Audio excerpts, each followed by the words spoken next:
how did the two of you first meet? How did the two of us first meet? This is your first question? Yes. Aren't you ashamed? This is a big one. That is so. First of all, I would like to comment, where did you get that tie? And don't say I gave it to you. I don't know. These things come up in life. I don't know. Does it say anything there, Ann? That gives you any idea of what it is? It says hand sewn By child labor in Korea. Another one of those shows. Well, Okay. that's the tie. I'm sorry. How did we first meet? Yeah. We met in an agent's office, and Jerry has a humorous story about it that I really disagree with. But I met Ann when I was trying to do a comedy act with another girl named B. you look very cute. Do you know that? Today. Yes. Did you thank Lisa? Lisa did our faces. Yes, we're And our hair. We are what we are at the moment, thanks to Lisa. You met me in an agent's office. Can you I'll try to do it fast. We met in an agent's at what they call in those days, in the 50s, a cattle call. And I was going with this other girl at the time, thinking I could do a comedy act. She wanted to get rid of me pretty damn quick because I wanted to do more than a comedy act with this girl. There was this friend of this B, Mortensen, her name was, sweet woman. There's Ann Meara. Why don't you say hello to Ann Meara, who at that point was a very beautiful, This is B young... talking, telling you to say hello to me Yeah, because she- she wanted to dump you. I just said that. Okay. So anyway, while we were not dumped at the moment, Ann Meara looked very sweet and brown hair, looked very, very cherubic and beautiful. Gets called in by the agent to audition, whatever it is. 2 minutes later, she comes flying out of the office, crying and screaming. And I said, what happened? She said, he chased me all around the room. I said, oh my God. Next person in was Jerry Stiller.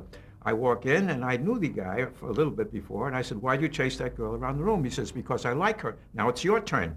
And he chased me around the room. And anyway, I come outside, and there she is. That's funny, like in about 1945, that's funny. But it's the way it happened, the way I said it happened. Anyway, Yes. so I'm outside again, and there's B. Mortensen saying, why don't you take this girl out to lunch or to tea or whatever it is? And she's still screaming and crying from having been chased. That's right. So I took her Big down. parochial tears streaming down my cheeks. I took her down to this place. Called Longley's, a cafeteria.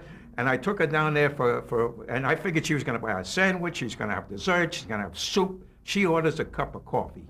I said, this is incredible. Sandwich soup, you're turning into Jackie Mason. Whatever it is. But anyway, she doesn't order much. We start talking about show business, where things go.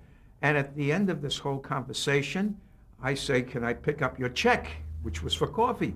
She says, forget the check, just pick up some silverware, stick it in your pocket, and let's get the hell out of here. You found felons attractive. Yes. And anyway, we said goodbye. And you abetted a felon. Absolutely.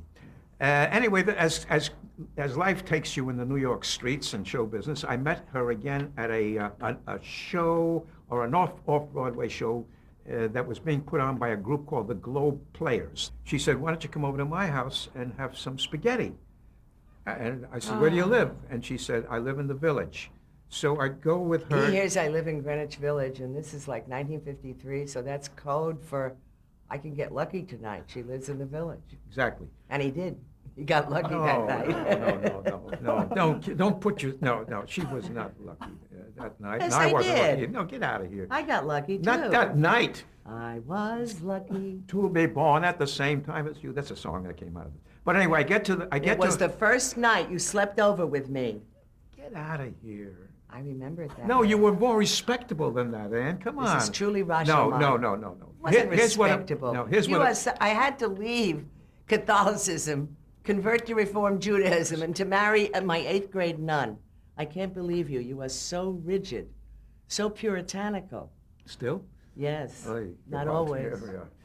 So I got into the apartment, and there was her 3 rooms. On the walls are these little squiggles, these little things that seem to be attached. And I said to her, what are those squiggles? She says, that's the spaghetti. I throw it against the wall to find out if it's al dente.